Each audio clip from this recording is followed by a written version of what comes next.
Olá, sejam todos muito bem-vindos ao programa As Liberais. Eu sou Paula Leal, aqui ao meu lado a jornalista Branca Nunes. Tudo bem, Branca? Tudo bom, Paula. E hoje o programa recebe como convidada a economista, ex-diretora de desestatização do Ministério da Economia e agora candidata a deputada federal pelo Partido Novo em São Paulo, Marina Helena. Marina, seja muito bem-vinda ao programa. Um enorme prazer estar aqui. Enorme prazer mesmo. Parabéns pelo trabalho de vocês. Obrigada. E antes de começar o programa, queria dar um recado para você que está nos acompanhando, você que gosta e acompanha a Revista Oeste, mas ainda não é assinante. É só apontar o seu celular para esse QR Code que está aparecendo aqui na tela e com a assinatura você vai ter acesso a todo o conteúdo exclusivo da Revista Oeste.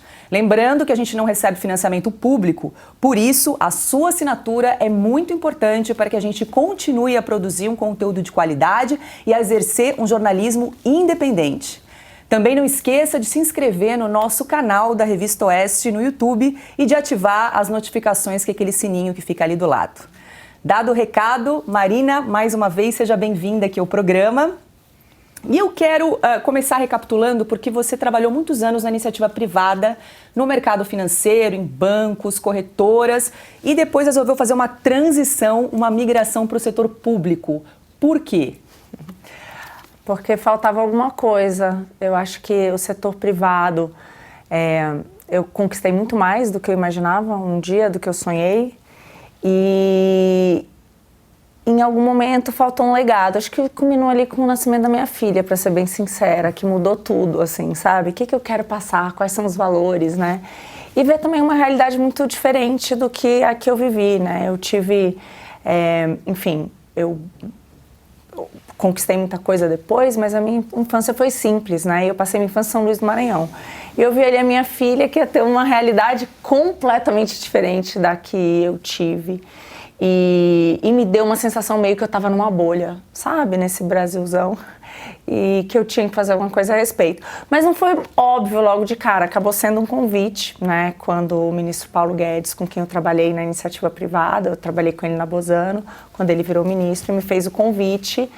E não foi fácil, mas eu me senti covarde de não aceitar, sabe? É uma sensação assim de, tá, então finalmente você tem como fazer algo a respeito. Né? Você finalmente tem como fazer algo pelo seu país e vai negar. Então, eu não queria me sentir covarde, foi isso que me levou. Te criticaram muito, Marina? Quando eu fui? Eu não sou muito da pessoa que escuta a opinião, ainda mais de quem está criticando o sofá, sabe, Branca? Porque é muito confortável, né? A gente ficar na nossa zona de conforto. Imagina, quando eu fui para Brasília, a aluna tinha 2 anos e meio. Eu ia segunda, voltava sexta. Ela ficou com meu marido. Então, e eu até então uma mãe super protetora. Então, sabe, já tinha uma... Mas por quê? Porque eu acho que tinha um trabalho que eu podia fazer e um legado que eu podia deixar muito grande, que era o da desestatização, que foi o que eu trabalhei. Porque, como economista, eu vi o Brasil ser destruído pela operacionalização das estatais, via estatais, né? Foram as centenas de bilhões do BNDES, foram os absurdos dos investimentos que teoricamente foram feitos pela Petrobras e que quebrou a empresa praticamente, e o país junto, né? Foi o desmonte do setor elétrico com a Eletrobras. Então eu vi isso, Então quando apareceu uma oportunidade de, caramba, vamos privatizar o monstro e não deixar isso se repetir, para mim foi muito, eu preciso ir. Então, eu nunca olhei muito pro lado, assim, de quem tá criticando de fora, sabe? E hoje, eu me sinto... quando eu saí, eu senti que ficou muito por fazer, dá aquela sensação meio de frustração, né? Caramba! Mas hoje, olhando com o benefício da perspectiva, eu vi que se mudou, assim. Privatização era um tabu. Ninguém, né? Por muito tempo se deixou de falar de privatização no país. E hoje em dia a gente fala. A gente fala de privatização, a gente fala de concessão, as pessoas veem como aquilo ali pode mudar a vida delas, ser muito mais eficiente, né? Que o Estado não precisa estar ali prestando o serviço, ele pode muitas vezes só fiscalizar. Então, eu acho que teve uma mudança de mentalidade importante e foi um prazer ter contribuído para isso. Mas conta um pouquinho como é que era a tua rotina nessa pasta de desestatização. Quantas estatais tem o Brasil, Marina? Eu não sei mais a conta de quanto a gente tem hoje. Mas quando você chegou? Mas quando a gente chegou, eram 146 empresas mães, matrizes, né? Que são empresas que são as principais em que o governo federal tinha participação majoritária. Então, ele tinha a maior parte do capital das ações ordinárias, né? Então, são as famosas, muitas delas a gente conhece, outras eu até então não tinha ouvido falar. Então, a gente tem desde Petrobras, Eletrobras, até Ceitec, né, que é a empresa do chip do boi, que ficou famosa depois que a gente está lá. A gente tem a empresa do Trem-Bala, que nunca saiu do papel. Então, a gente tem várias outras. A gente tem a empresa, a BGF, que é uma empresa garantidora, né? E que acabou, lembra lá quando o BNDES fez aqueles empréstimos e aí teve a abertura da caixa preta e não acharam nada? Por quê? Porque aquele empréstimo foi dado com seguro pagos pelos nossos impostos, né? Que estão lá recolhidos num fundo garantidor no Tesouro. Mas por que foi dado esse seguro? Porque essa empresa olhou lá e disse assim, olha, Cuba, Argentina, tem o mesmo risco de crédito dos Estados Unidos. Uma empresa estatal que faz esse tipo de avaliação de risco. Então, a gente tem muitas. E fora isso, eu acho que uma das coisas que mais me chamou a atenção é como o Estado está metido em tudo na economia. Porque a gente começou a procurar, mas espera aí, nessa lista aqui não está Passadina, não está. E aí você começou a ver que existiam participações majoritárias ou minoritárias em 700 empresas no Brasil, em todos os setores. E o que é pior, normalmente nessas empresas, mesmo sendo uma participação minoritária, a União, né, o governo federal, deveria indicar um diretor, um conselheiro. Então, olha o poder e a interferência em diversos mercados que o governo tem, né? Então, o nosso trabalho era olhar tudo isso e dizer, pô, isso aqui faz sentido? Faz sentido um governo que não provê o básico, né? Que a gente está entre os 10 países mais violentos do mundo, sem educação, sem saúde, ser acionista em 700 empresas, então começou, de fato, uma agenda de reduzir o Estado e a sua participação nesses setores. Alguma dessas, você teve alguma surpresa e você falou, não, agora aqui já é demais, entendeu? Nossa, todo dia. Eu brinco, a gente dizia assim, toda gaveta que você abria, você saía. Gente, é enlouquecedor. É enlouquecedor. Eu realmente recomendo a todo mundo que tiver uma chance de ir para o setor público em algum momento, assim, que o faça. Porque você começa a dizer assim, que você diz, não faz sentido. É raro você ver assim, dizer, não, isso aqui realmente faz sentido, né? E são inúmeras, é isso, né? O exemplo dessas estatais, não só no governo federal, a gente tem estatal, tem estatal de fábrica de camisinha no Acre, tem hotel em Santa Catarina, a gente tem, assim, definitivamente não faz sentido o Estado estar ali, né? Então, são inúmeras. Eu acho que, mesmo as maiores, hoje a gente pergunta se o setor privado pode prestar aquele serviço, faz sentido ter uma empresa pública que normalmente está competindo com o setor privado? Se a gente pega, eu lembro que o Salim Matar, que era o secretário, ele tinha bem grande em todos os lugares que a gente via o artigo 173 da Constituição, que dizia exatamente isso, que salvo em alguma questão muito importante, essencial ou de segurança nacional, o setor público não deveria competir com o setor privado. E o que a gente vê, quando a gente abriu todas essas, eu não vi nenhum caso em que isso fosse verdade. Se a gente fosse pensar friamente. Então, infelizmente é isso. E aí você tem, obviamente, uma perda de foco.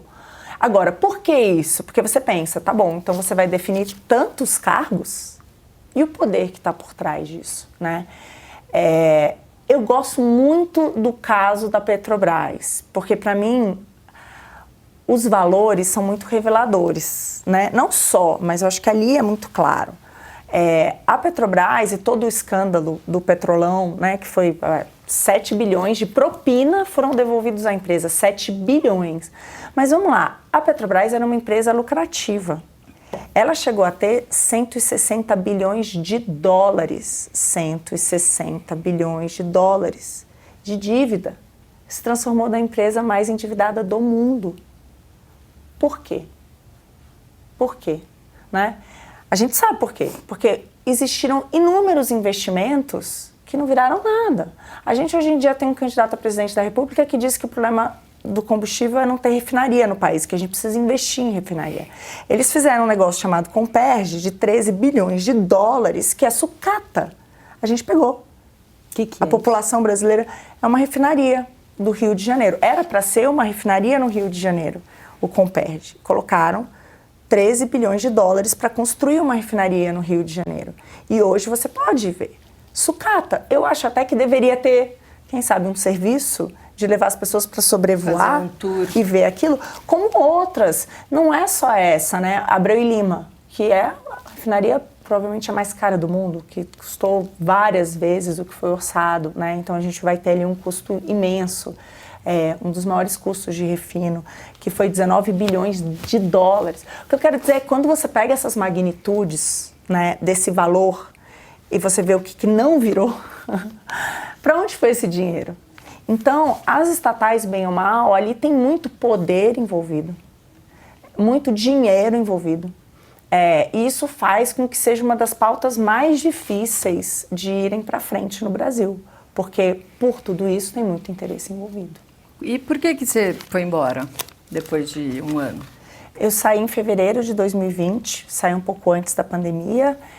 Um dos motivos foi que o papel da Secretaria de Desestatização, assim, a parte mesmo da privatização das estatais, né, a agenda como um todo de desestatização ela é mais ampla. Ela engloba não só as empresas estatais, mas também o patrimônio da União, que eram terrenos, prédios, né, a venda, por exemplo, das casas, apartamento funcional, tudo isso que a gente tem, que era lá, que foi levantado em torno de R$1 trilhão de ativos que poderiam ser vendidos. Então, tanto passava pelo patrimônio, como empresas, como a questão das concessões. Então, né, tem uma questão mais ampla. Eu focava na parte das estatais, né? E a Secretaria de Desestatização, qual era o grande papel? O grande papel era articular dentro do Executivo. Porque para uma empresa entrar no processo de liquidação ou venda, né, privatização de fato, precisava de uma reunião interministerial, né, em que vários ministros concordassem de que ela iria, né, ser desestatizada. E a partir dali, quem tocava a modelagem, contratava outras empresas para o melhor modelo desse processo, seria o BNDES. Isso de acordo com a lei de 97, tá, gente? Quando a última vez que a gente fez desestatização antes de agora, foi lá, de lá para cá só que estatal foi criada. Então, é uma lei antiga, mas quem cuidava desse papel era o BNDES e toda empresa, para no final ser privatizada, precisa passar pelo Congresso alguma coisa. Não necessariamente uma autorização para privatizar, mas, por exemplo, quebrar um monopólio, no caso da Casa da Moeda, fazer um marco regulatório, no caso dos portos, alguma alteração, no caso de ABGF, mudar um fundo. Ela administra alguns fundos, então, sei lá, para fazer teria que passar o fundo para a Caixa administrar, por exemplo. Então, todo tipo a lei de criação dessa estatal elencou uma série de coisas que você precisa de aprovação do Congresso para que fosse realizado. Então, a gente se deu conta disso e quem fazia articulação com o Congresso não era a Secretaria também, era uma articulação da Casa Civil lá com o Congresso. Então, o papel da Secretaria era muito claro, olhar todas aquelas e indicar. E a gente olhou tudo e praticamente disse, olha, tudo aqui é passível de privatização. E 17 empresas chegaram a entrar na esteira mesmo de privatização. E quando eu saí, algumas delas começaram a ser retiradas, como acabou acontecendo, por exemplo, com a EBC, né, que é a televisão do governo, Casa da Moeda, que até hoje fica lá imprimindo dinheiro, daqui a pouco acaba o dinheiro, a gente tem uma empresa que faz isso, não é assim em outros lugares, você pode comprar isso do setor privado, enfim, e é ineficiente também. CEAGESP, né, que acabou caindo. Então, não só a agenda não teria mais como avançar, como começaria a retroceder. Então, foi isso que me fez sair. Ô Marina, e tanto o Paulo Guedes quanto o Salih, eles trouxeram uma turma da iniciativa privada. Sim. Né? Como é que houve algum choque de gestão? Por exemplo, vocês chegam com essa pilha toda do mercado, de fazer acontecer, e de repente você vê o funcionário público que está lá há muito tempo, né? Teve algum choque? E a burocracia, né? Mas em termos de gestão de pessoas, assim, certeza, né? Como é que foi a certeza. recepção? Tinha resistência? Muito difícil, com bastante resistência. Tem muita gente boa, né? Técnica, né? Técnica, sem dúvida, sem dúvida. Eu vou até falar que dentro do Ministério da Economia, uma das coisas que assim, mais ajudou, que eu tive, que a gente como um todo, foi, por exemplo, o Tesouro Nacional. Um time incrível que ajuda muito ajudou muito a desenrolar ali vários processos. Mas a gente sofreu muita resistência. E aí, é exatamente isso. Por exemplo, a gente está falando da pauta de desestatização. Dentro ali, essas empresas, elas estão embaixo de algum ministério.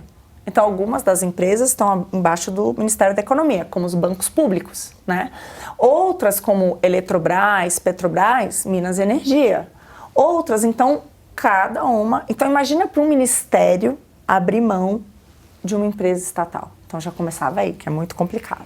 Mas dentro mesmo do Ministério da Economia, essas empresas também, muitos ali são conselheiros dessas empresas. Então, a gente tem um número razoável de conselheiros de administração, conselheiros fiscais, que muitas vezes estão ali. Então, assim, é complicado, porque tem um conflito de interesse grande. Isso aí eu tô falando de conflito de interesse, tá? Assim, na lata. Mas fora isso, tem uma questão cultural, né? Você que sai da iniciativa privada para ir lá mudar o Brasil, você vai com um senso de urgência, que é o senso de urgência que a gente tem na iniciativa privada. Tem que ser para ontem, que senão a gente fecha. Né? É meio isso, assim, se isso aqui não der certo, estou desempregada. Ou então quando você vai montar um negócio, tem que dar certo. Então você chega lá com esse senso de urgência, de que olha, se a agenda é privatizar, a gente vai. E chegando lá, fica todo mundo olhando para sua cara como quem diz assim, inocente, sabe? É meio que essa sensação que você tem. Porque é uma outra lógica, até porque eles ali, muitas dessas pessoas, vão continuar independente do governo de plantão. Então, muitos desses cargos, dessa dança de cadeiras que vai acontecer, né, muda-se, né? A cada 4 anos tem uma mudança ali. Então, tem esse choque de nunca... eu acho que tem uma coisa que caracteriza muito a diferença entre a iniciativa pública e a privada. Na privada, você precisa tomar risco. Você precisa. A natureza da iniciativa privada te faz, né, ousar, testar, fazer diferença. Não é à toa que é onde existe a inovação. Você tem que fazer diferente. Se você não fizer diferente, você vai parar de gerar valor para a sociedade, então você vai morrer. Então você tem esse constante desafio de estar sempre gerando valor.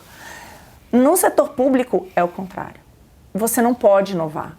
Você não pode ousar. Arriscar. Você não pode arriscar. Você não pode tomar risco. Isso faz com que tudo seja, por natureza, muito travado. Então, esse é um choque grande. O que mais, assim, né? Que eu imagino que tem uma série de coisas, assim. Tem essa questão do funcionário público, tem a questão da burocracia, dos interesses, corrupção e tal. O que você acha que é, assim, o que mais trava? O que mais trava é a nossa ausência como sociedade. É o que mais trava, gente. Mesmo. É a nossa ausência como sociedade. É o que eu sinto. Porque é tudo isso. Os interesses corporativistas estão todos em Brasília. É como se fosse um balcãozão de negócios. Todo mundo que tem interesse em Brasília está lá. Né? Só que quem sofre os efeitos de tudo isso está disperso aqui. E sem essa pressão, as coisas não andam. Então, isso para mim foi muito claro. Por exemplo, na reforma da Previdência. Eu acredito que a reforma da Previdência aconteceu também por uma pressão forte da sociedade civil. como um todo. Uma demanda. Uma da demanda. sociedade. As pessoas sabiam, olha, aquilo ali é privilégio para poucos, né? Por que que o funcionário público vai se aposentar no final da carreira com salário integral e eu vou contribuir aqui a minha vida inteira para o INSS, no final ter um teto de um salário mínimo? Então, assim, as pessoas começaram a sentir que aquilo não era justo, né? Então teve muito essa questão de, não é sustentável, porque as pessoas estão vivendo mais, não dá para se aposentar com essa idade e a gente pagar a conta, né? E começou todo o resto, a gente gasta muito mais com idosos hoje no Brasil do que com as crianças. E quem é que paga essa conta? Então começou a ter toda essa sensação de que aquilo ali não estava certo, né? E eu acho que um grande esforço de todo mundo de explicar. E aí a sociedade entendeu. E aí com essa pressão, aí a coisa avança. Porque até a votação do segundo turno no Senado, tinha gente perguntando se era necessário mesmo.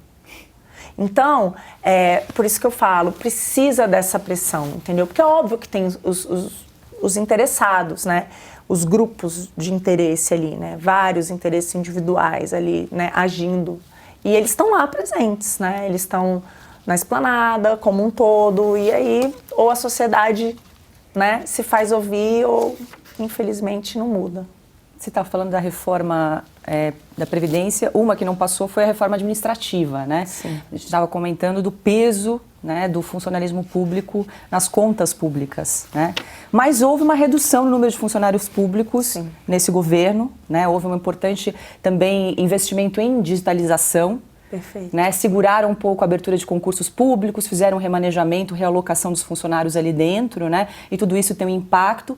Mas me parece que o problema não é o funcionário, aquele que ganha 4, 5 mil, o pequeno. O problema, acho que é a elite do funcionalismo público que custa muito. Né, Marina? A gente tem ali o teto do funcionalismo, 39 mil. E 200 que eles querem aumentar agora para 46. Exatamente, para 46, fora os penduricalhos, fora os 60 dias de férias, fora o bônus, fora o licença-prêmio, fora auxílio paletó, fora todos os outros, que isso aí ultrapassa muitas vezes 100 mil, 150 mil. Não, já né? tem contra-cheque de R$1 milhão, 500 mil. Pois é, mês, e assim, comum. E é muito difícil passar uma reforma como essas, né? Porque a elite...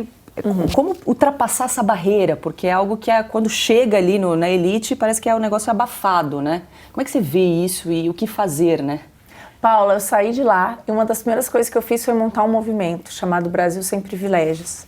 E foi um movimento porque eu vi que ali tinha um momento na sociedade para a gente tentar aprovar 2 reformas importantes. O PL dos supersalários, que coloca ordem nisso e acaba com esses absurdos, né? Porque é um absurdo, é um privilégio sem tamanho. Como é que pode um juiz ter 60 dias de férias mais recesso, hein? Veja bem. 90 dias, gente, 3 meses por ano. Quem é que tem 3 vezes por ano de descanso? E eu acho engraçado que teve uma juíza que falou assim, mas aí não vai valer a pena, a gente vai pro setor privado. Vem pro setor privado, ver se você vai ter férias algum dia na sua vida, porque, né, não lembro de férias no setor privado. Então, é um absurdo. E muitas vezes eles vendem essas férias. Na verdade, está lá, teoricamente, eles vendem. Né? Então, e aí ganham demais, 1/3 né? de Não férias precisa. em cada uma dessas, sabe? Do adicional. Assim, é por isso que a gente vê contra-cheques que ultrapassam tantas vezes o teto. Não é 39 mil reais, eles ganham muito além disso. Porque tem auxílio moradia, auxílio alimentação, plano de saúde, que é SUS para os outros, né? Mas eles não, eles têm um reembolso elevadíssimo.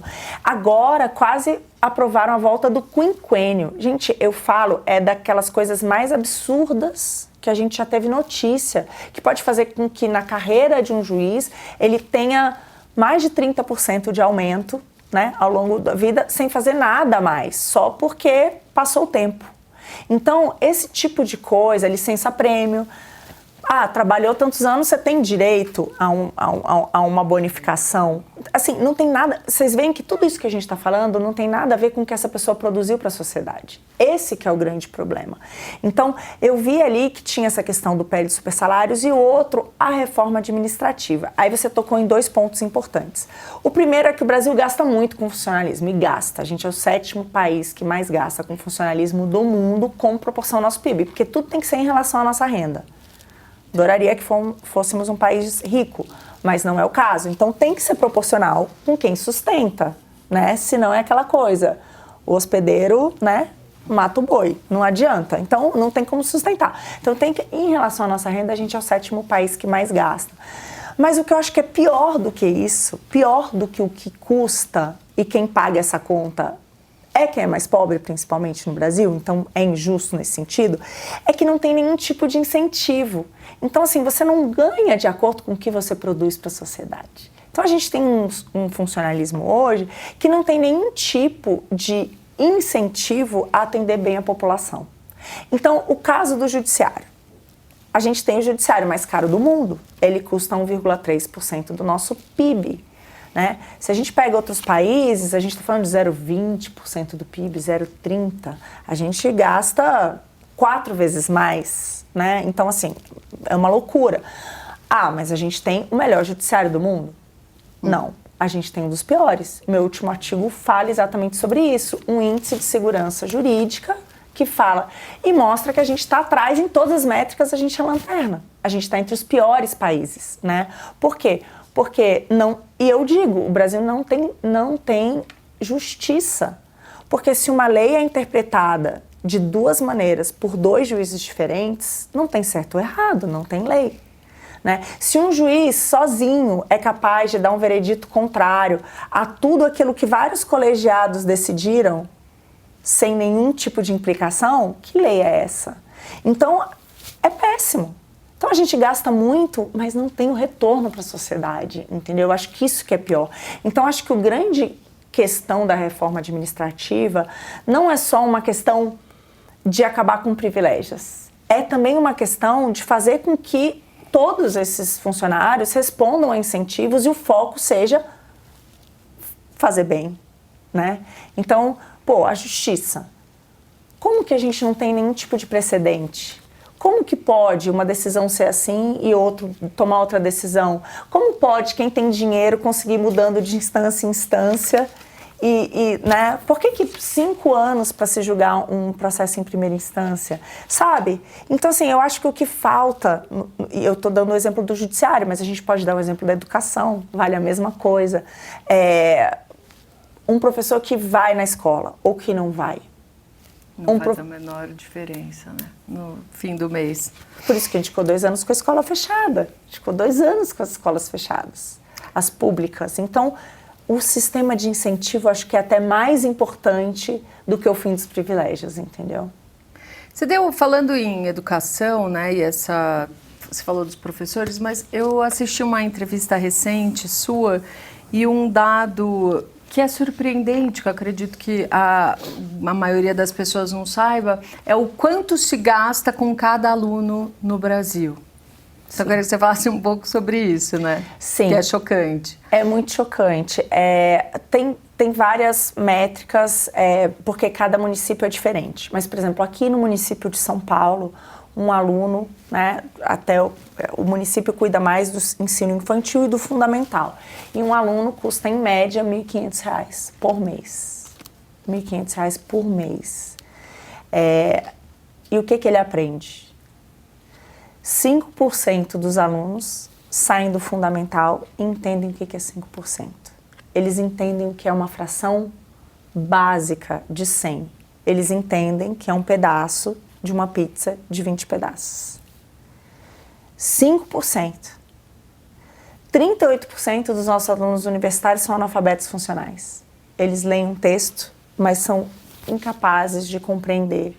Ou leem 2 textos simples, e eu acho que vale a pena ler as questões de fato que estão por trás do IDEB ou do PISA, porque são muito simples. E aí você vê que é quase ninguém que é capaz de fazer uma interpretação ou de ler 2 textos com opiniões diferentes, 2 parágrafos com opiniões diferentes e entender que os 2 têm opiniões diferentes. Então, o que eu diria é isso, assim, a gente fracassou muito, a gente gasta muito, a gente gasta 6% do PIB, né? De novo, em relação à nossa renda, a gente gasta mais do que os países da OCDE, por exemplo. Mas não está surtindo efeito. A gente está tendo uma máquina de analfabetismo funcional no Brasil. Se as famílias tivessem esse dinheiro, ele seria com certeza melhor investido na educação da criança. Ai, Branca, eu não tenho dúvida, porque eu acho que uma das coisas mais tristes, na minha opinião, é o fato de que hoje em dia uma criança que nasce num bairro pobre, tá? Ela tá fadada a dificilmente ter mobilidade social no nosso país. Por quê? Porque ela vai ter que estudar naquela escola que o CEP dela determinar. E é assim. E se lá ela sofrer bullying, se lá ela estiver exposta à violência, a drogas, não há nada que os pais possam fazer. Se tirar, é capaz do Conselho Tutelar ainda tirar a guarda. Então, assim, é uma loucura, gente, sabe? É como se fosse refém mesmo.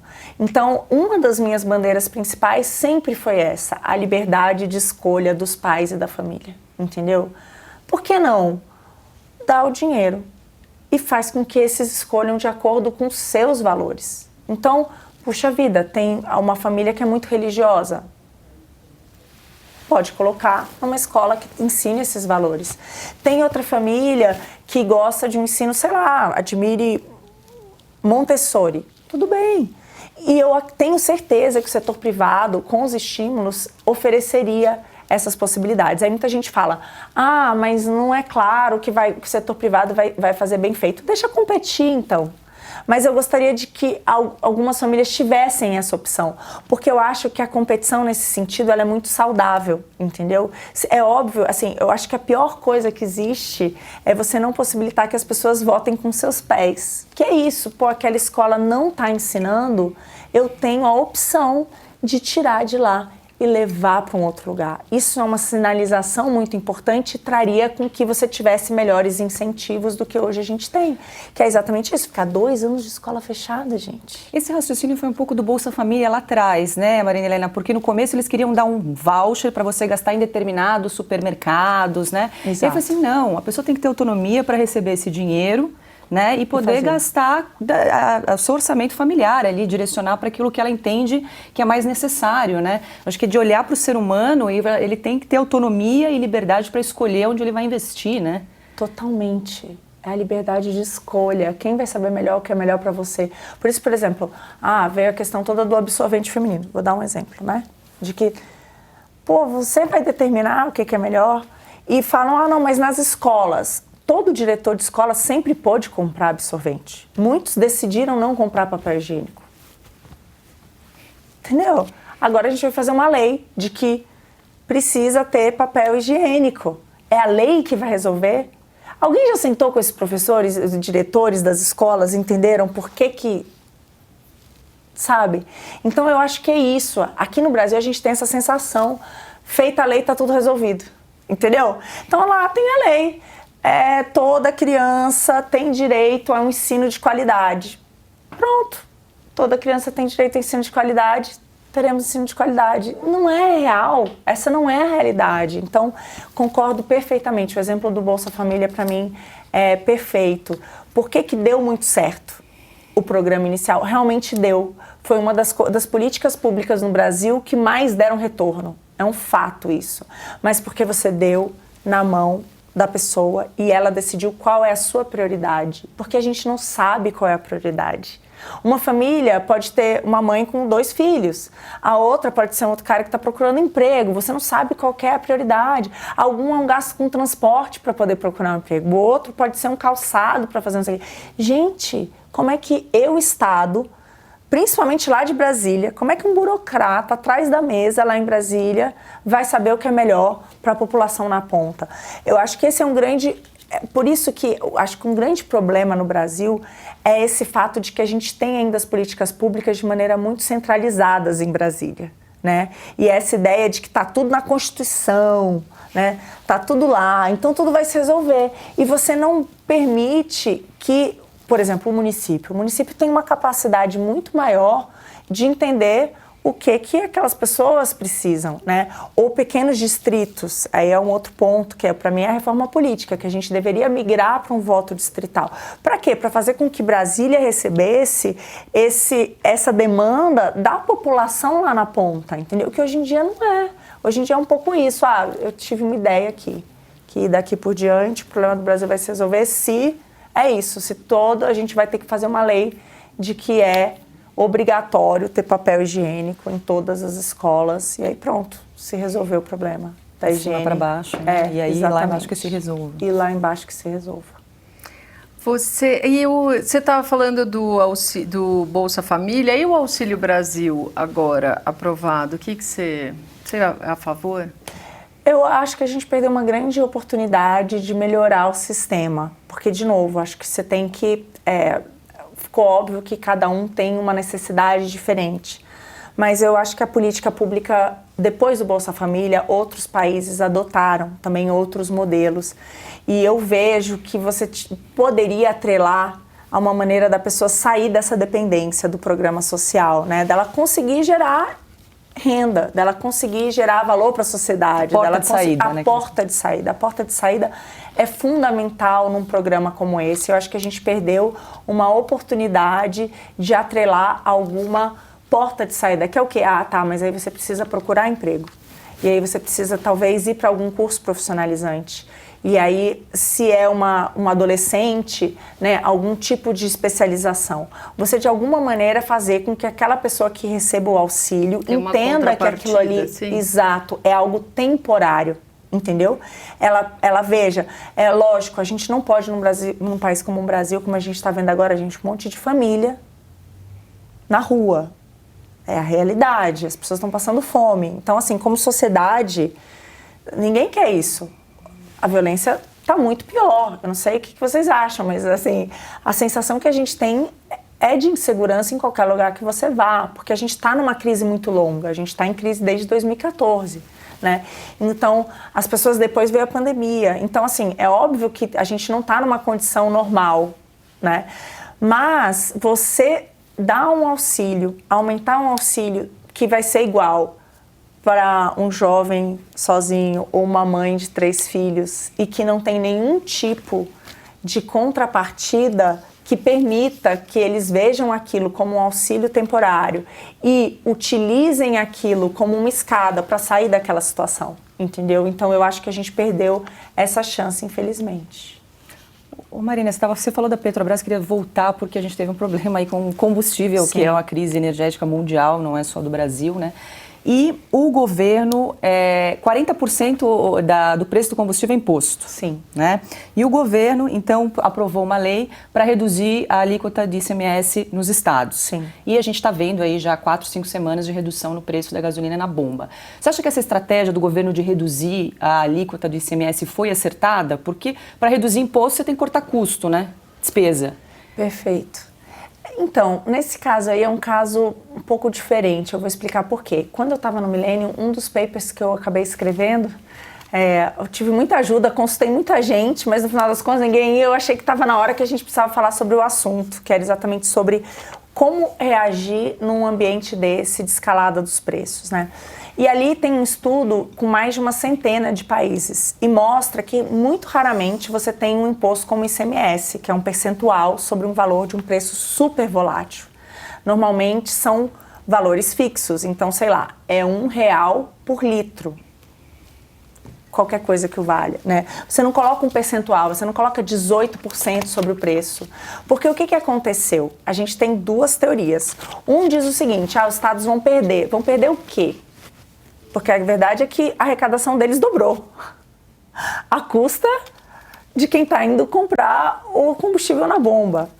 Faz sentido alguém se beneficiar de um choque como esse de preços, entendeu? Então, por isso, o mundo há algum tempo não adota mais esse tipo de imposto, né? Você tem um imposto diferente, que é como os tributos federais, que é um valor fixo por litro.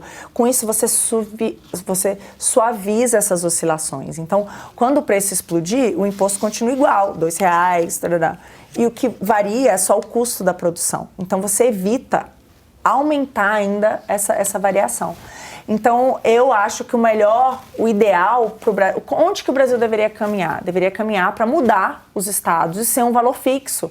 E naquele momento, de uma crise como essa, os governadores deveriam sentar, dar uma olhada em como foi os últimos 3 anos. Bom, se estivessem preocupados com o Brasil, né? E eu pudesse opinar, seria, olha a experiência global, dá uma olhada em como foi os últimos 3 anos, coloca um valor fixo. E o resto, não vamos penalizar ainda mais quem está com tanta dificuldade para pagar algo que explodiu no mundo inteiro, né? Um preço muito alto. Então, é isso. Assim, também, eu acho que para você, o Brasil tem impostos muito altos e a gente pode falar mais sobre isso, né? A gente tem décadas de um governo que gasta muito. Isso se traduz em vários tipos de impostos. Primeiro, a hiperinflação, que é um grande imposto. Depois, uma alta da nossa carga tributária. E agora, um aumento grande do endividamento, que é um imposto futuro. São todas maneiras diferentes de impostos, tá? Mas, de maneira geral, uma maneira da gente diminuir o endividamento, a inflação, os tributos, é cortar gastos. Mas, nesse caso, foi um choque de aumento de receita. Você entendeu? Não foi aumentou o preço e automaticamente todos os estados tiveram uma alta gigantesca da sua arrecadação. E quem está pagando é o consumidor lá na bomba. Eu acho que teve um lado... Então, porque alguns estados reclamaram que ia faltar dinheiro para educação, para a saúde, por conta da redução do ICMS. Temporário, entendeu? Foi um choque temporário para eles, né? Eles acham que esse preço do petróleo vai ficar para sempre? Vai ficar em $120 o barril para sempre? Né? Então, não é razoável também contar com isso. Né? Mas eu acho que a maneira que foi feita tem um lado ruim, porque muito provavelmente vai acabar sobrando para o governo federal e a gente vai ter que pagar mais tributo para pagar essa conta. Sabe? Eu acho que no final você não paga na bomba, mas vai se transformar em outro tipo de imposto ali na frente, né? Porque alguém vai ter que pagar essa conta, porque os estados não vão aceitar, né, essa queda de arrecadação, essa não alta de arrecadação que eles tiveram ali, vão tentar já foram repassar STF, a conta. né, já estão Exatamente. E provavelmente vão ganhar. Então, assim, agora, o que eu acho que é o ponto mais interessante de tudo isso? Aí a gente pode ver o copo meio cheio ou meio vazio. Quando eu saí de Brasília, eu via o copo meio vazio. Eu disse, puxa, faltou tanto. Hoje em dia eu falo, puxa, a gente acabou com o tabu de falar de privatização. Para mim, o copo meio cheio do que a gente viveu agora do choque de energia é que todo mundo sabia que pagava 40% de impostos na gasolina. E começou a ver que, puxa, é isso na energia. Nossa, sobre os remédios... Uau, sobre tudo que eu consumo. Porque os impostos no Brasil, infelizmente, a nossa carga tributária é tão maluca que a gente não sabe quanto paga. Você vai no supermercado, aparece ali os impostos, mas não aparece o imposto do supermercado, né, da contratação de mão de obra, da energia. Você não sabe quanto você paga de imposto. E a grande verdade é que as pessoas mais pobres no Brasil pagam metade da sua renda em impostos, que são sobre o consumo. Então, o copo meio cheio de tudo isso, eu acho que é alertar a população de que não existe nada grátis, de que a gente paga caríssimo por um serviço péssimo, entendeu? Então, e eu acho que isso não ficava muito claro antes. Então, o copo meio cheio é olhar e dizer assim, pô, né? Como assim? Como eu tô pagando, como 40% dos R$9 que eu tô pagando na gasolina é imposto? Faça alguma coisa, né? E eu acho que essa pressão de fazer alguma coisa. Eu falo, né? Outro dia eu estava passando na frente do pátio do colégio e fica o impostômetro lá.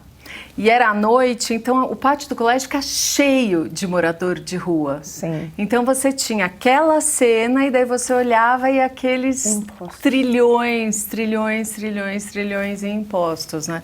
Acho que é uma coisa que as pessoas precisam sempre pensar sobre isso, né? Ver a realidade e ver o dinheiro que está sendo gasto e muito mal gasto, né? Que elas estão pagando que está sendo muito mal gasto. Branca, isso que você falou é incrível, porque eu acho que a gente tem 2 pontos muito tristes no Brasil, quando a gente fala de impostos e o que a gente faz com eles, né? O primeiro é a foto. Qual a foto que a gente vê? tudo aquilo que o governo arrecada hoje e devolve para a sociedade, metade vai para os 20% mais ricos da população e 5% vai para os 20% mais pobres. Então, assim, não dá para dizer que a gente tributa no Brasil para fazer igualar qualquer coisa. Não é justiça social que a gente está fazendo, definitivamente. Então, isso é uma foto. Mas tem um filme que é muito mais perverso, que eu acho que explica muitos desses moradores de rua, que são pessoas que não têm oportunidade. A gente viveu, aí vai meu lado economista e de quem ama a história econômica. O ser humano, ele nasceu pobre e miserável. E foi assim que a gente viveu 300 mil anos da nossa vida. Um milagre aconteceu nos últimos 200 anos. E esse milagre tem nome: liberdade econômica. Liberdade econômica. O que é liberdade econômica? É um pouquinho de tudo isso que a gente falou aqui. São regras claras e fáceis. E é uma facilidade de vocês que estão aqui, pô, o que eu sei fazer? Vou e faço. E para a sociedade, aquilo que você faz vale mais do que o que você recebe. Você gera valor. E assim a humanidade cresceu. E aqui no Brasil, o filme é muito perverso, porque há 40 anos a gente não cresce. Per capita. A gente teve um bônus demográfico, teve anos que a gente cresceu, mas na média, nos últimos 40 anos, a gente cresceu quase nada. E muito desse não crescimento está associado a esse Estado gigante. Entendeu? Que tributa muito, que tributa errado, que na hora de devolver distorce, concentra em poucos, cria um monte de problemas, que é super endividado. Isso faz com que a gente tenha uma taxa de juros muito alta no país, muito alta. Por quê? Porque a gente é um péssimo pagador, né? O Brasil como um todo está sempre tomando a poupança de todas as famílias, de todos os empresários, para ele, né? Gasta muito, então tem um custo altíssimo de taxa de juros. Isso faz com que o setor privado não tenha acesso ao crédito. O pouco do crédito que a gente tem é muito por bancos públicos que decidem para quem emprestar em que taxa. Então, assim, quando você olha essa máquina gigante e tudo que ela acarreta esse emperramento, entendeu? É como se as pessoas tivessem... Eu nasci em 80, de lá para cá, a renda média do brasileiro cresceu 0,6% ao ano. Demoraria 120 anos para dobrar de renda. Eu vi países que fizeram isso em 2 décadas, que duplicaram, que triplicaram. Aconteceu um milagre nos últimos 20, 30 anos no mundo. E a gente ficou completamente parado no tempo. Então, o que eu quero dizer é, quando a gente olha a foto, que esse Estado, ele teoricamente, ele diz fazer justiça social, mas ele pega todo o líquido ali e concentra em quem é mais rico, muito mais do que em quem é mais pobre, não está atendendo, já é muito triste. Mas quando a gente vê o filme, que é o que esse bando de lei que não acontece, né? Essa justiça que não existe, essa educação que não funciona, tudo que não funciona, esse endividamento, esse imposto e todo esse resto ele faz, que é impedir que as pessoas tenham oportunidade. É o oposto da liberdade econômica. A gente está lá, a gente é a posição 133 num ranking de 173 países em liberdade econômica. A gente está atrás da China. A gente, infelizmente, está atrás de várias ditaduras até. Então, e é exatamente isso. Então, quando a gente vê um filme, é mais triste ainda, porque tira essa oportunidade, sabe? A gente ficou para trás mesmo, assim. Tem vontade de sair correndo, Marina? Eu tô correndo. Marina, você está falando tanto de liberdade econômica, porque em 2009, acho que foi 2009, foi aprovada a Lei de Liberdade Econômica. A Lei de Liberdade Econômica. Para facilitar um pouco a abertura dos negócios no Brasil. Então, a gente não sabe, mas facilitou, né? Principalmente a questão de alvarás, né? Empresas pequenas, imagina, a pessoa tinha que abrir uma papelaria, precisava esperar o alvará, o fiscal, para ver se ela poderia abrir, e aí, enfim, aquela coisa, né, do criar as dificuldades para depois vender a facilidade. Isso facilitou muito, né? Mas como é que você enxerga o ambiente de negócios no Brasil hoje, né? Falar um pouco sobre empreendedorismo e liberdade econômica, porque ainda para o empresário é um risco enorme, né? Tanto com a legislação, que é difícil acompanhar, quanto com a legislação trabalhista também, né? A carga tributária alta. Como é que você vê isso no Brasil hoje, a questão do mercado, né? Da livre iniciativa? Paula, a Lei de Liberdade Econômica foi um avanço, né? Eu vejo outros também que aconteceram, mais recentemente, principalmente, que as privatizações, né, concessões, tiveram várias coisas que facilitaram. Eu acho que também essa ideia de não vamos aumentar tributos, que é diferente do que a gente viveu até aqui, de alguma maneira, né? Então, acho que isso ruma numa direção correta. Mas falta muito por fazer. A gente ainda tem uma carga tributária que é muito regressiva, né? Isso, a gente paga, quem é mais pobre paga muito mais imposto no Brasil, porque paga sobre tudo que consome, disfarçada, né? Então, a gente precisa melhorar isso. A gente teve 4 alterações de normas tributárias no Brasil desde 88 por dia. Pasmem, por dia. Quando a gente pega o sonho de valsa, que deixou de ser bombom para ser waffle por conta de tributos, né? É isso, gente. Na prática é isso. O leite de rosas é um demaquilante ou desodorante? Porque as taxas são diferentes. Isso é uma coisa de louco. Imagina empreender no Brasil. Tive uma ideia de fazer um produto. Não, veja bem, aí você vai... É uma loucura e muda o tempo inteiro, né? Então, precisa melhorar. Eu acho que essa questão da reforma tributária, eu espero que entre na agenda de seja lá quem for, e principalmente do Congresso, que precisa estar na agenda no Congresso. Essa foi uma das grandes coisas que eu aprendi ali em Brasília, que quem manda de fato é o Congresso. É quem manda. A gente está tentando... reforma tributária está no pipeline aí, pelo menos, sei lá, tem matéria do Collor tentando fazer reforma tributária, né? FHC, né? Então, assim, tá aí há muito tempo, né? Então, a gente precisa dessa... E a gente tem alguns projetos, teve do Executivo, tem 2 já dentro do Legislativo rolando. Eu acho que precisa ter essa ideia, porque precisa mudar. Precisa mudar. Então, como é que torna essa equação tributária que você falou menos desigual, né?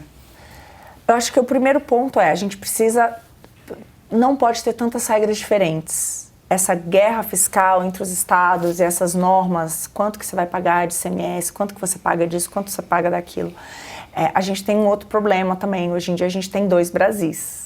Tem um Brasil que paga a conta e tem um Brasil gigante informal, que eu acho que é porque a gente ainda não foi para o precipício. Porque, né, de certa maneira, com as regras que a gente tem, talvez muita gente não sobrevivesse se não existisse uma opção à margem, né? Que é essa que não paga tributos de forma alguma. Então, a gente precisa cuidar disso também. Então, assim, não é um passo de... Eu vejo muita gente que diz assim, só o IVA. Mais ou menos, porque se a gente olha o imposto de renda... O IVA seria aquela unificação dos tributos. Dos tributos, que a ideia é que você tenha pelo menos PIS, COFINS, aí tem uma grande discussão se entraria o ISS também, né? Se a parte dos estados também entraria ou não nisso. ICMS. O ideal seria que a gente tivesse tudo, tanto de serviço como ICMS, entrasse na conta. A gente, tanto de serviço quanto de produtos, a gente conseguisse fazer uma coisa única, né? Mas aí tem a guerra dos estados, porque onde é que você vai tributar, né?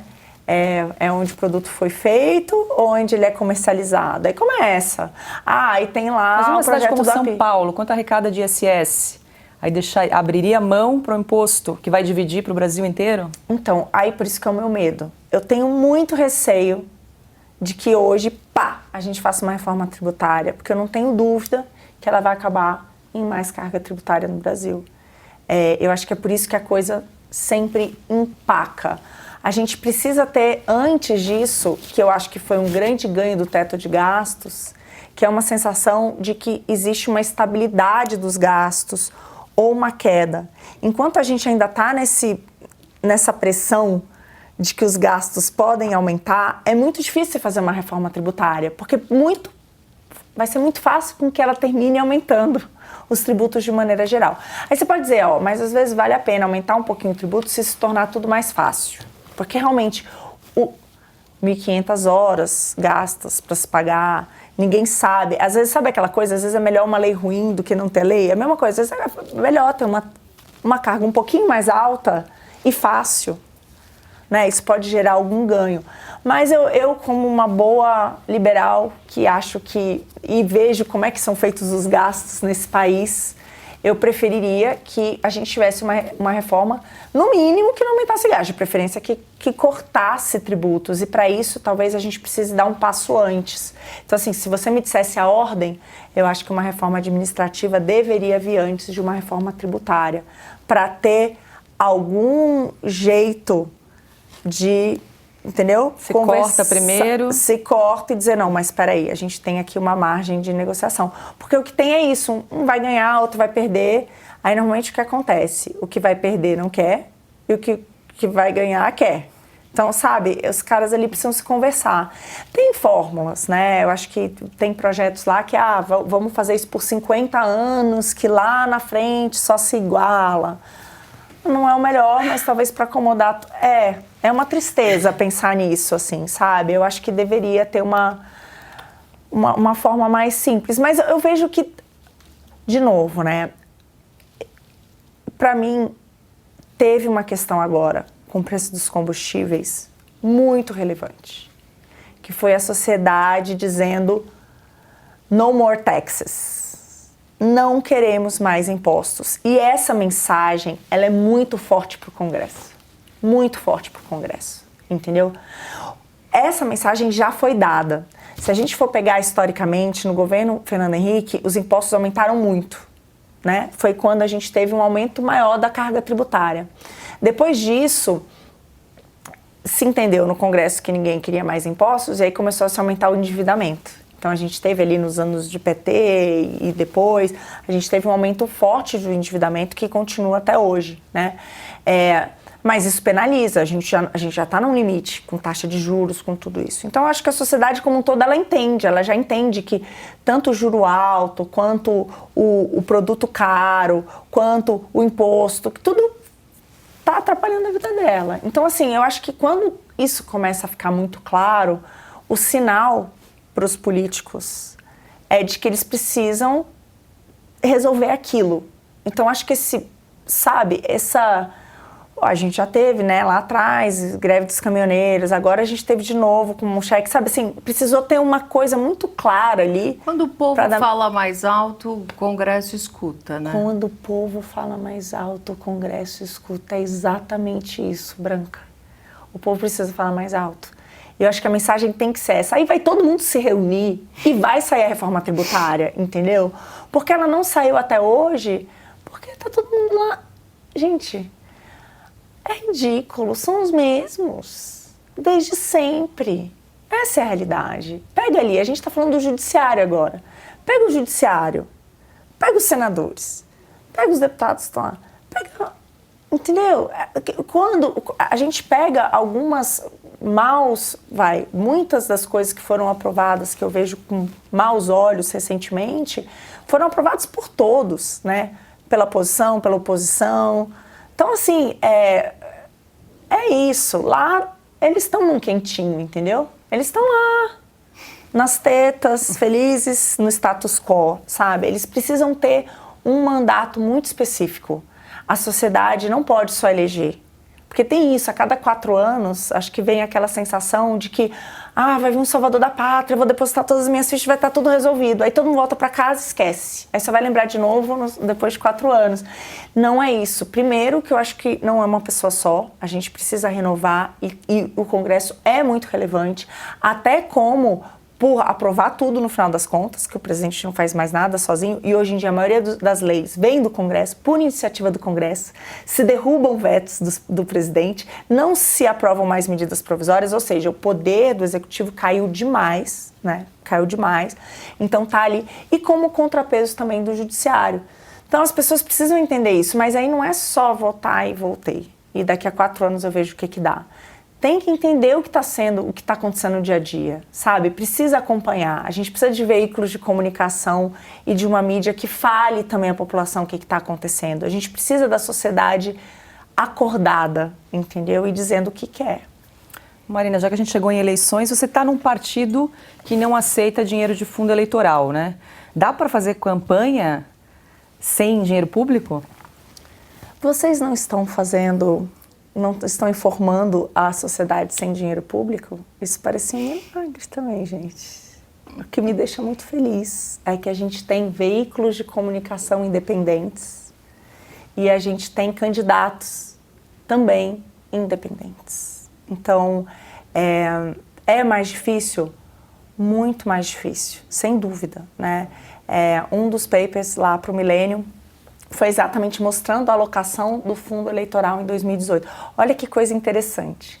Quando acabou o financiamento público, o financiamento das empresas, as campanhas, em 2016 foi o ano que a gente mais teve renovação de vereadores e prefeitos no Brasil. Aí a classe política ficou desesperada e tiveram a brilhante ideia de vir com um fundão eleitoral para, teoricamente, democratizar o acesso. Olha, não vai ser mais empresa, a gente vai fazer um fundo público, assim a gente garante que todo mundo tem acesso e que ninguém vai ser comprado. Só que o que aconteceu em 2018? Os caciques decidiram para quem eles iriam dar um fundão. E está tudo documentado. Os candidatos à reeleição receberam em média R$1 milhão. Os candidatos novatos, R$90 mil. Candidatos com maior poder econômico receberam 8 vezes mais do que os candidatos com menor poder econômico. Então, eu pergunto assim, qual é essa democratização que aconteceu? O que a gente fez foi torrar 1.700 bi para ter certeza que quem estava lá não ia perder o seu assento, entendeu? Aí, mesmo assim, houve uma renovação. E a renovação que, né, começou a preocupar ainda mais. Então, o que aconteceu? Agora virou quase 5 bilhões de reais. 5 bilhões de reais. Um deputado tem um teto de gastos de 3 milhões e 100. Vamos supor que toda a Câmara resolva gastar o limite, todos eles tenham acesso ao limite, a gente está falando mais ou menos de 1,5 bilhão. 1,5 bilhão. Ainda sobra muito, entendeu? E eles querem ter presidente? Não, ninguém quer ter candidato a presidente, porque virou um negócio. Eu acho que a gente teve o fundão. Por que o Novo é contrário, além de tudo? Porque virou um mecanismo de perpetuação dos mesmos lá, muito ruim para a democracia, muito ruim, muito complicado, que perpetua os mesmos ali e, pior, transformou partido político no melhor negócio do Brasil. E o que define quanto dinheiro um partido político vai ter? O número de deputados que ele faz. Então, você entende esse ciclo? Como virou vicioso e a gente realmente impede a renovação. E isso é muito ruim. Eu sei que dá essa sensação de que nada muda no Brasil, gente, mas não é bem assim. Tem, tem uma pesquisa de um ranking que tenta ordenar os políticos, né? E eles olham muito políticos que votam contra corrupção, desperdício de dinheiro público e privilégios, né? Que é o ranking dos políticos. E tem uma matéria que me chamou muita atenção. Eles olharam os novatos na política nessa última eleição no Congresso. E eles viram que 90% tinham uma nota boa ou ótima no ranking. Presta atenção. Completamente o contrário do que acontecia com a, de fato, velha política e os coronéis lá de trás, que a gente sabe que estão lá no mesmo lugar no Senado, né? A gente sabe, os mesmos nomes. Então, a mudança, sabe, é óbvio que dá uma... A democracia é isso, você areja, você tira o cara que está lá sentado há um tempão, que está com as mesmas... Né, com os mesmos laços, com os mesmos vieses e muda como um recado da sociedade. Isso é importante. E o fundão, infelizmente, ele é um retrocesso gigantesco nesse sentido. Então, esse é um motivo. Aí dá para fazer campanha? É a mesma forma que o jornalismo independente. É muito mais duro. Por quê? Porque a gente precisa... Como que a gente se torna viável? Vendendo as nossas ideias. Então, como é que a gente se torna viável? Eu preciso de pessoas que financiem e acreditem no mesmo sonho de Brasil que eu tenho, que compartilhem das minhas ideias e que me ajudem. Então, essas pessoas que vão me ajudar a chegar lá, essas pessoas que vão doar para a minha campanha. E eu me emocionei até, porque eu abri minha vaquinha Ah, você abriu. Eu abri, eu já tenho mais de 800 doações. Legal, de como é que faz para doar? Eu tenho, eu preciso, eu não tenho meu link, eu preciso pedir aqui o cartão. Depois a gente coloca no final. Mas, gente, ó, eu vou falar, Marina Helena BR são as redes e lá tem o link para vaquinha. Mas a gente vai colocar aqui também. Oba! Mas é isso, é vender, porque a grande beleza, quando eu fiz esse estudo, né, do fundão eleitoral, eu acabei estudando como funcionava em outros países. E teve um país que me chamou muita atenção, que foi a Alemanha. Como é que funciona na Alemanha? Aquele candidato que consegue mais recursos de empresas, de pessoas e tem mais filiados, os partidos que têm mais filiados, eles recebem mais dinheiro público. É como se fosse um impulsionador do que está dando certo. Porque se ele tem mais filiados, se a sociedade compra a ideia e doa e se mobiliza, é sinal que é aquilo que ela quer. Então o fundo vem como um complemento disso, entendeu? E aqui não. Aqui o que a gente mais vê são candidatos que não aparecem durante 4 anos, depois vem com um monte de recurso público, poluem aí as ruas, dão sei lá o quê, né? Fazem, enfim, e com muitos recursos e acabam sendo eleitos. Então você desvirtua esse processo que deveria ser a pessoa que me representa. Então eu vou apoiar a pessoa que me representa. E aí tem várias maneiras de você apoiar, entendeu? Então é possível pelo apoio das pessoas que compram essas ideias. É assim que eu acredito que é o ideal de política. Você tem que representar pessoas. E Marina, você falou algumas vezes aqui no programa sobre o Instituto Millennium. E você foi diretora desse instituto. Eu fui CEO do instituto. CEO. Isso. Conta pra gente o que faz esse instituto. O instituto ele defende pautas liberais, né? Enfim, democracia, liberdade econômica, livre mercado. E a gente fez, depois, quando eu entrei, eu fiquei 7 meses e foram publicados 9 artigos de política pública, com esse viés, obviamente. E a ideia ali era, de fato, ter um lugar em que especialistas pudessem utilizar para debater temas importantes para a sociedade e fazer com que a sociedade saiba o que está acontecendo. Então, vamos supor, vai vir um projeto aí de reforma administrativa. Tem um monte de gente boa debatendo esse tema há um tempão, não falta diagnóstico e boas propostas. Então, ter essa capacidade de juntar essas pessoas, eles poderem escrever, né, o que eles pensam a respeito e dar voz. E aí, com isso, ajudar também as mídias e tudo a difundir isso e chegar na sociedade para a sociedade poder pressionar por isso. Então, a ideia era essa, porque eu sinto uma carência do bom debate, né? A política e a política pública virou muito o que o meu candidato pensa a respeito, o que fulano pensa a respeito, ou Beltrano, e não ela de fato, né? Então, assim, a gente falou aqui do Bolsa Família, do Auxílio Brasil, como é que poderia ser melhor e várias coisas. Então, assim, há uma coisa que não é uma política de um fulano ou beltrano, deve ser uma política de Estado. Então, ali é um ambiente para esse tipo de discussão. Então, tiveram alguns artigos, por exemplo, falando sobre responsabilidade fiscal, a gente falou sobre educação, sobre o fundo eleitoral, sobre emendas parlamentares, que a gente tem uma aberração nesse país sem nenhum paralelo em nenhum outro país do mundo. Foi um dos principais artigos que foram escritos e sempre por autores independentes. Então, um time de primeira, sei lá, o Marcos Mendes, que é uma das pessoas que eu mais admiro quando fala de política pública. A gente teve na parte fiscal o Funchal e o Jefferson Bittencourt, né, que foram secretários da Fazenda e do Tesouro. Educação, que foi um time da ENAP que produziu. Então foram vários assuntos diferentes, com especialistas craques sobre o assunto, que trouxeram a visão deles e assim puderam levar essa visão também para a sociedade.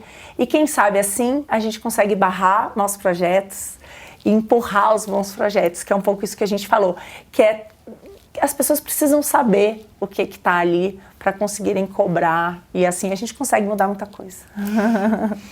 No teu vídeo de campanha, você fala no momento, você começa falando que você viveu a situação mais difícil que uma criança pode viver. O que é essa situação? O que aconteceu com você? Eita.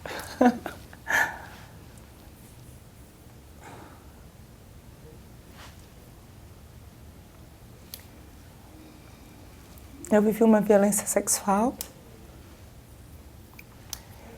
e tive a oportunidade de fugir de casa, porque meus pais eram separados, então meu pai morava em Brasília e minha mãe em São Luís, então eu fui de férias e falei que não ia mais voltar.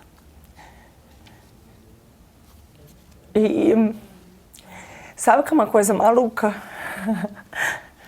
Ai, acho que eu conto nos dedos quantas vezes eu contei essa história. Eu pensei muito se isso era algo a ser compartilhado ou não, e eu compartilhei muito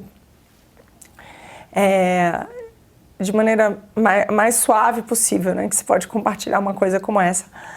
Mas eu senti que a minha história é muito comum, muito mais do que eu pensava, né? Eu assisti uma apresentação de um instituto que fala sobre violência sexual e mostrando que mais de 50% dos casos, 60% dos casos acontecem com crianças. E aquilo me marcou demais, porque o meu caso nunca foi reportado. Então imagina Quantos, né? Quantos nunca vieram à tona. Então assim, eu tenho certeza absoluta que a subnotificação é gigantesca. E eu sinto, como agora a gente falou de novo, vou resgatar a questão da foto e do filme. A realidade que eu vivi ali foi uma realidade de uma convivência com pessoas, muitas vezes, que não tiveram educação, né? Uma sociedade em que aquilo poderia ser comum, em alguns casos, por falta de educação, por falta de... Eu nunca prestei queixa, né? Então, uma sensação de impunidade. Então, é um pouco isso, assim. E cadê o Estado? Sabe? Cadê na parte da segurança? Cadê na parte da sensação de que você vai dar uma queixa e que aquilo vai ter um resultado e que aquilo não vai se repetir com outras meninas? Então, quando eu trouxe à tona foi um pouco de que precisamos falar sobre isso. Sim. Apesar de não ser a minha bandeira principal, porque eu não vejo que vai ser uma lei sobre isso que vai resolver esse problema. Eu vejo que é um conjunto de coisas. Talvez seja uma reforma administrativa que vai melhorar a segurança e a educação. Sabe, a coisa é mais profunda do que só uma lei. É proibido estuprar meninas. Isso não vai resolver. Até porque ela já existe. Ela já existe, exato. Então, o que precisa ser feito de fato em relação a isso? E aí é o que eu acho que eu tive uma página em branco, né? Eu fui para Brasília, eu estudei, eu decidi que aquilo não ia determinar quem eu seria. E não determinou. Então, eu lembro que quando tudo aconteceu, eu tomei o banho mais longo da minha vida e que eu olhava para aquele ladrilho e eu dizia, isso vai sumir da minha cabeça. Eu não vou saber que dia é hoje e eu não sei. E isso não vai definir quem eu vou ser. Eu tinha 13 anos e não definiu. Então, mas é isso, eu tive a oportunidade de mudar minha vida. Depois disso, eu consegui vir para São Paulo, eu fiz uma carreira, eu consegui mudar a vida de muitos que eu amo, né, da minha família materna, dar outra oportunidade para os meus irmãos e para outras pessoas. E continuei na minha trajetória para também dar outra oportunidade para outras pessoas. Mas eu acho que é importante falar por conta disso. Quantas pessoas passaram por isso? Quanto mais eu falo, mais eu escuto relatos. O que me mostra que, infelizmente, eu estou certa. E que a gente precisa estar muito atento. Eu tenho uma filha. Isso também foi um ponto, assim, muito importante, né? Eu fico com ela. Eu já vi, assim, algumas brincadeiras, sabe? Algumas coisas que você já fica tenso. É aquela sensação de que, nossa, pode acontecer, né? Então é importante falar. É importante educar ela sobre certos aspectos. E é importante que as pessoas tenham isso, porque enquanto não for claro como isso é errado, né, enquanto as pessoas não compartilharem essas histórias, é muito difícil disso ser vertido.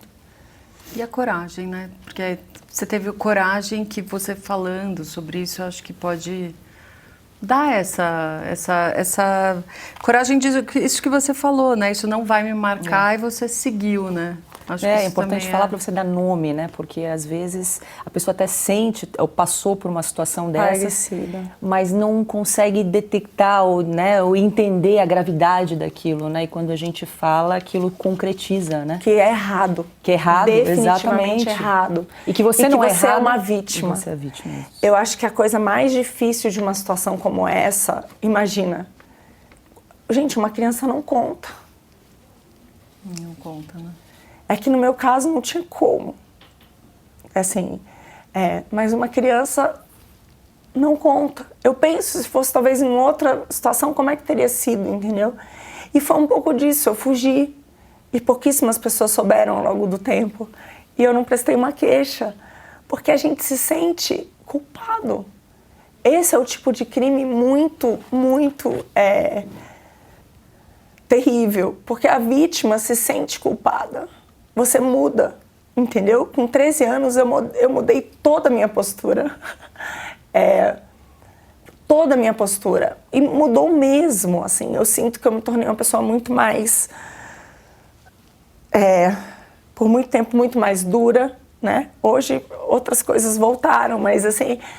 em enfrentar, em colocar limites, de tudo, da forma que você se veste até a forma do que você... Assim, são várias coisas. E eu acho que tem esse ponto da vítima se sentir... O que eu fiz que eu podia ter feito diferente? Então, é muito, muito duro, né? Então, eu acho que precisa, assim, que as pessoas saibam que isso acontece, que alguém que já sofreu isso fale também... tragam outros, porque a partir desse movimento, isso deixa de se repetir. E a gente precisa que isso não se repita. Pro seu pai, você falou? Quando você chegou, né? Porque você foi pra casa dele. Eu fui, ele foi, é óbvio, né? Ele me acolheu. Meu pai é um anjo na minha vida, assim mesmo. Primeiro que é uma pessoa que eu tenho uma admiração incrível. Eu acho que esse foco, essa determinação, essa coisa de missão que eu sempre tive veio dele. Mas meu pai é também um homem liberal, ele sempre respeitou a minha liberdade. Então eu morei com a minha mãe, no dia que eu disse que eu ia mudar para a casa dele, ele me recebeu de braços abertos e me deu todo o suporte que eu precisava, enfim. A minha mãe também, de novo, também entendeu completamente, não foi uma coisa que ela não tentou inibir, ou foi uma circunstância, um caso muito, muito infeliz, mas eu não ia continuar ali. E a coisa, agora eu vejo como vai além, porque hoje, olha a minha sensação quando eu saí dali. Tinham amigas minhas, da minha idade, grávidas. Nossa. 13 anos. Se uma pessoa tem uma criança, gente, com 13, com 14, com 15 anos, o que aconteceu com ela? Entende? Então, eu tinha isso também. Eu não quero esse destino para mim. Eu não quero, né? Eu tenho sonhos, eu tenho ambições, eu quero uma outra vida, eu quero uma carreira, eu quero... E eu consegui fugir e virar a minha... Mas imagina, eu tinha amigas grávidas, com crianças, muito novas. E essa é uma realidade muito comum. Continua sendo uma realidade muito comum em São Luís do Maranhão, entendeu? E em vários lugares do Brasil, aqui mesmo em São Paulo. Então, o que aconteceu? Foi consentido? É uma criança, entendeu? Então, a gente realmente precisa mudar, assim. Então, aí é o que eu falo. A gente tem lá participação em 700 estatais. Mas a gente permite que crianças passem por isso e que crianças engravidem? A gente permite, como sociedade, porque é como sociedade. Então, é um pouco isso, assim, a gente precisa devolver o foco, entendeu? A gente precisa devolver o foco. Infelizmente, a gente está muito sem foco. E Marina, você sempre teve esse pensamento liberal, de liberdade econômica, ou aconteceu... Não, aprendi na prática.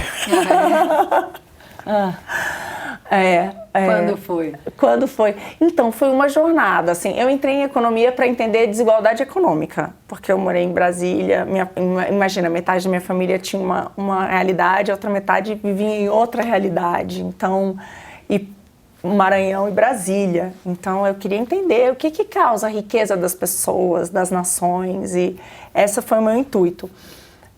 E aí no mercado financeiro eu descobri o milagre da liberdade econômica. Então foi no mercado, foi analisando os países, vendo o que deu certo e o que deu errado, assim. Foi na prática. Já aqui em São Paulo? Já aqui em São Paulo. Assim que eu terminei o mestrado, eu vim para São Paulo em 2004 e comecei a trabalhar no mercado financeiro. Meu avô materno estava muito doente, veio a falecer logo em seguida, e eu decidi que eu ia cuidar da família da minha mãe, e eu resolvi trabalhar e ganhar dinheiro e mudar a vida deles também, dar a mesma oportunidade que eu tive. E eu comecei, e eu cobria o mercado internacional, então eu tive a sorte de cobrir mais de uma dezena de países mesmo, e eu vi na prática economias dobrando, triplicando, dando certo. E, cara, o que tem em comum, né? E o que tem em comum é essa facilidade da pessoa ter uma ideia que vai adicionar valor para a sociedade e pronto, e tá resolvido, né? É tão simples como isso, regras fáceis, facilidade de empreender, né? Um estado que não atrapalhe, que não pese ali. Então eu vi isso muito na prática, e foi o que começou a me apaixonar e me tornar, de alguma maneira, liberal. Mas eu não li os clássicos, eu não me aprofundei nisso. Eu era economista, eu estudava os países, eu fazia análise para investimento. Então, eu era aquela chata que dizia, não investe no Brasil, investe em outro lugar, porque aqui as coisas acontecem, aqui não acontecem. E aí, quando eu fui para o governo, foi que eu mudei, então, completamente. Porque eu fui para lá dizendo assim, tá, tudo bem, a gente precisa de liberdade econômica. Mas o Estado, ele é uma maneira de fazer isso com impacto e tal, e ele pode mudar a vida das pessoas. E eu chegar lá e ver como as decisões são tomadas e como a coisa é feita, eu acho que aí eu fui muito mais... eu virei muito mais liberal. Libertária, quase. Libertária, quase, né? Eu acredito num conjunto de regras, eu acho que não chega a tanto, mas definitivamente eu vejo, é o que a gente falou da foto e do filme, o tamanho do nosso Estado está acabando com as nossas oportunidades. Então, eu acho que o Estado tem que ser reduzido no Brasil, eu não tenho dúvida disso. Reduzir. O que cabe ao Estado? O Estado tem que focar, primeiro, gente, uma lei igual para todos, ter justiça. A gente acabou de falar, não tem. Por isso que a reforma do judiciário é muito importante. Como é que o Estado nasceu? Porque assim, vamos lá, o ser humano viveu 300 mil anos na miséria e de repente algumas pessoas se juntaram e disseram, olha, nós mulheres, eu uma mulher de 55 quilos, como fui uma criança, no mundo de 200 anos atrás, qual era a chance de você produzir algo de valor para a sociedade? Não existia vida, a gente não tinha como. Então as pessoas se reuniram ali em volta da fogueira e disseram, peraí, vamos combinar um conjunto de regras. Eu não te mato, você não me mata, eu faço bem bolo, você faz um ótimo café, vamos passar a comer bolo com café? Não aguento meu café, você não aguenta seu bolo, a gente troca. E aí começou a haver esse milagre que permitiu que pessoas começassem a cooperar, fazer aquilo que elas fazem de melhor. E o milagre que a gente viu recente, né, o que são 200 anos na história da humanidade. Então foi esse conjunto de regras. Então eu acredito nessa força da lei, né, que é uma lei em que de fato as pessoas, a sociedade elege seus representantes e a gente chega aqui a um acordo de como que a gente vai fazer para o melhor de cada um vir à tona. Só que o Estado se deturpou completamente, começou a ter um monte de outras coisas. Então, assim, o meu Estado principal é esse lá dos primórdios, que é aquele que defende o direito à vida, à propriedade, à liberdade, que é aquele que eu não teria passado pelo que eu passei, né? Esse Estado que é o que eu acredito mais do que tudo.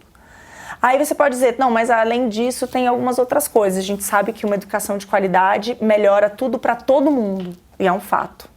Melhora tudo para todo mundo. Mas tem gente que não teve culpa, nasceu lá, né?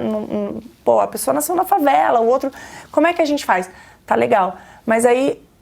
Então a gente pode partir para segurança, saúde e educação. Mas eu ainda acho que essas coisas não precisam ser prestadas pelo setor público. A gente pode também combinar aqui, né? Pagar. E essa criança, esses pais podem pegar os R$ 1.500 e decidir que escola vai colocar o seu filho. E a escola pode ser privada, ainda que com financiamento público. Aqui no Brasil a gente fala muito assim, não, mas a gente quer um estado de bem-estar social. Aí você vai olhar onde tem estado de bem-estar social no mundo e como é que eles fazem, como é que foi a evolução deles com a educação. Foi assim. Grande parte das escolas são privadas, ainda que o financiamento seja... Vouchers, charters, que são as escolas comunitárias, que são as parcerias públicos-privadas. Então, você pode ter uma gestão privada, né? Você pode ter vários tipos de parceria que também funcionam. Aí dizem, mas tem lugar do mundo que não funcionou, porque tem países, às vezes, que adotaram isso e que não deu certo porque a regulação não era boa. Aí, calma lá, vamos lá. Então a nossa está 100% fracassada. 100% fracassada. Mas testou aquilo ali e não funcionou. Primeiro, eu acho que a gente deveria testar. Porque, segundo, se você não confia no Estado para fazer uma boa regulação e uma boa fiscalização, você quer que ele preste o serviço? Então, resumindo, eu acredito num Estado que garanta o direito à vida, à propriedade, à liberdade. E que fora isso, tudo bem, eu até aceito que ele vá prover segurança, educação e saúde. Mas ele não precisa estar lá na ponta e fazer tudo. Ele pode terceirizar, simplesmente fiscalizar, organizar, aplicar o dinheiro nas escolas que os pais mais querem, que seus filhos frequentem. Por que não? Vamos dar mais verba onde eles estão mais aprendendo, né? Onde está todo mundo satisfeito, né? As UPAs, os hospitais que mais têm satisfação, né? Não precisa ser tudo... Então, é nesse sentido. Acho que o Estado tem que... definitivamente é muito menor do que o que a gente tem hoje, definitivamente. Bom, estamos chegando ao fim do nosso programa. Tem jeito? O Brasil tem jeito? Tem jeito. Olha, se eu não acreditasse que tem jeito, eu jamais teria passado esses últimos 4 anos trabalhando e acreditando que tem jeito. Se eu tô nessa, de corpo e alma, 4 anos eu me dedico ao Brasil, é porque eu tenho certeza que tem jeito.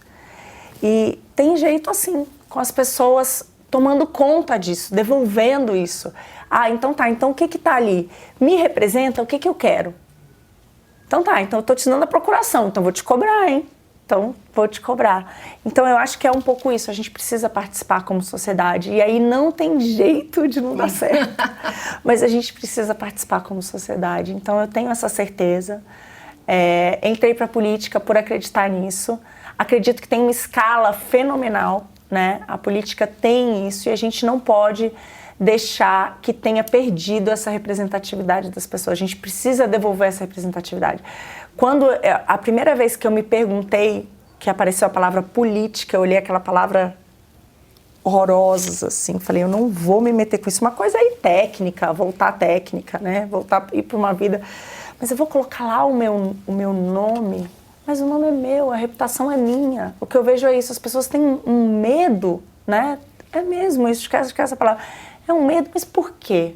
A sua reputação vai te acompanhar. Quem não tem reputação não tem nenhum problema de estar lá. Aparecer em todos os jornais, né? Não tem. Então, eu acho que é isso, assim, eu gostaria também de servir de exemplo para que outras pessoas tomassem esse passo. Porque aí a gente muda mesmo, sabe? Então, acho que as pessoas têm que participar, cobrar e, por que não, vir para a política também. Aí muda sim.